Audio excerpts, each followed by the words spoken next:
Hello बच्चों, RSD new classes में आपका स्वागत है।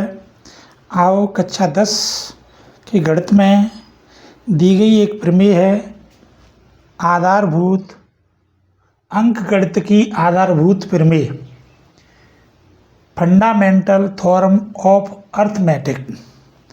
ये क्या होती है इसको समझते हैं। तो इसका कथन है कि प्रत्येक भाज्य संख्या को अभाज्य संख्याओं के एक गुणनफल के रूप में व्यक्त या गुणनखंडित किया जा सकता है तथा यह गुणनखंड अभाज्य गुणनखंडों के आने वाले क्रम के बिना अद्वितीय होता है। तो इसको एक उदाहरण के द्वारा स्पष्ट करते हैं। तो यहाँ पर देखते हैं कि भाज्य और अभाज्य दो संख्याएं आई हैं। तो मेरे छात्रों, इससे पूर्व वाले वीडियो में मैंने पूरा वीडियो भाज्य और अभाज्य संख्याओं पर ही बनाया है, उसको पहले देखें, उसके बाद इस वीडियो को देखें तो आपको पूरा समझ में आएगा। तो हम क्या कह रहे हैं कि भाज्य संख्याओं के कोई भाज्य संख्या ले लेते हैं। जैसे हमने 20 ले ली, क्या ले ली 20। तो 20 भाज्य संख्या को अभाज्य गुणनखंड, हम इसके गुणनखंड करेंगे अभाज्य गुणनखंड, माने इन्हें काटेंगे। तो कैसे काट रहे हैं, 2 से काटा 10 बार, 2 थे 5 बार, 2 थे जो हो गया 1 बार। तो हम इस 20 को ऐसे लिखेंगे 2 गुणा 2 गुणा 5।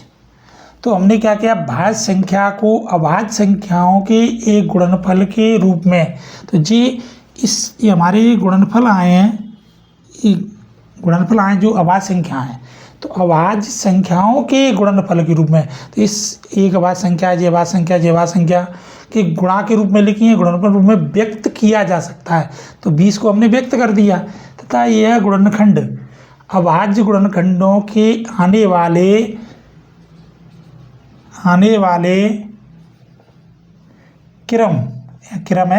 क्रम के बिना अद्वितीय होता है। माने इनको हम आगे पीछे बदल दें, जैसे इसको हम ऐसे भी लिख सकते हैं 5 गुणा 2 गुणा 2, या ऐसे भी लिख सकते हैं कि 2 गुणा 5 गुणा 2। तो इनका क्रम बदल जाए तब भी इनका कोई प्रभाव नहीं पड़ता है। इसलिए यहाँ कह रहा है कि अभाज्य गुणनखंडों के आने वाले क्रम के बिना अद्वितीय होता है, माने कोई प्रभाव नहीं पड़ता है। यह अंकगणित की आधारभूत प्रमेय। और एक और एग्जाम्पल ले लेते हैं।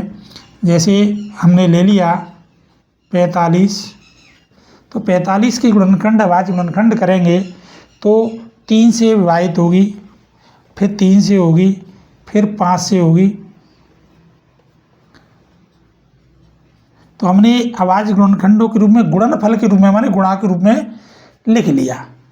तो उसके बाद और भी ले सकते हैं अपन, जैसे 42 ले ली तो 2 3 7 जी आ गए।